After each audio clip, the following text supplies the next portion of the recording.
Welcome to A Certain Sound. Thank you for joining us. Yesterday we talked about Paul and his thorn in the flesh, and today I want to continue with that because I think there's something very powerful for us to realize. And the one thing we did mention yesterday was that Paul had a problem, but God had a purpose.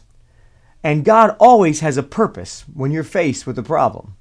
And also we learned that Paul prayed, and that it's also okay to pray about these situations, but that we should always be ready for the answer that we receive from the Lord. That sometimes the answer that you get may not be the answer that you were asking for. And God says, you know, Paul, I've got something better for you than the removal of that thorn in the flesh. That's what we've been discussing. So he says here in the book of 2 Corinthians chapter 12, and lest I should be exalted above measure, there was given to me a thorn in the flesh, the messenger of Satan to buffet me, lest I should be exalted above measure. So there's the purpose. The purpose is to keep Paul from being conceited, to keep Paul's ego from rising so far that he would do damage to himself. You know, God is very concerned about that. You see, God is more concerned with your character, with who you are, than with your physical healing. Do you know Jesus said it's better for you to go to heaven, basically with one arm, than to hell with two? Did you know that if you're in heaven, you're going to get your other arm back? Isn't that great? So the point is simply this. God cares more about who you are on the inside. He cares more about your spiritual condition. Is it okay to pray that it be removed? Well, sure. Paul prayed that it would be removed. He said, but the Lord answered me and said, I've got something better for you than the removal of that thorn.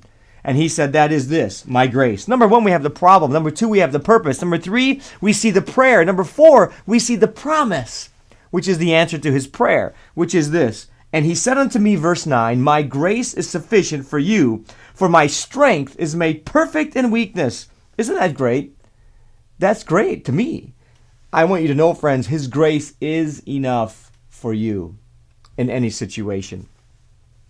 But we also notice the product. That's number 5. The product. Notice what it is. It's the result of all of this. The result of this promise. It's Paul now saying, okay, look at this. Most gladly, therefore, will I rather glory in my infirmities, so that the power of Christ may rest upon me. And I have to tell you that the product of this thorn in the flesh and his prayer and the promise that comes to him, the result of it all, is a new perspective on life. A new perspective to everything or on everything that is negative. Weakness, sickness, reproaches, necessities, persecutions, distresses. Do you know you and I need a new perspective on all that? And look at the perspective. Number 1, I glory in these things so that the power of Christ may rest upon me. It's a perspective, a viewpoint of power. He now sees things totally different. Now, he says, I would rather boast in these things because when I am weak, then I am strong. So it's power. Friends, he's going to receive a power that he never experienced before. The power to make it through. The power of the Holy Spirit to endure. But also, he says in verse 10, therefore I take pleasure in infirmities and reproaches. You see, friends, the perspective is a perspective of power. And now it's a perspective of pleasure. What is it? I am weak, but guess what? God is going to make me strong. I have a whole new outlook on this. A whole new way of looking at life. A whole new way of looking at the negative. And what is that outlook?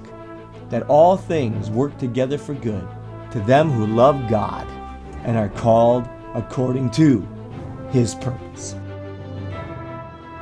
Thank you for watching A Certain Sound Daily Video Devotional. Be sure to sign up for the iTunes podcast or daily email of A Certain Sound when you visit us online at www.acertainsound.com. A Certain Sound is a ministry of Word of Truth Christian Center in Bowling Green, Ohio. On behalf of Word of Truth Christian Center, I'm Sonetta. God bless, and we'll see you tomorrow.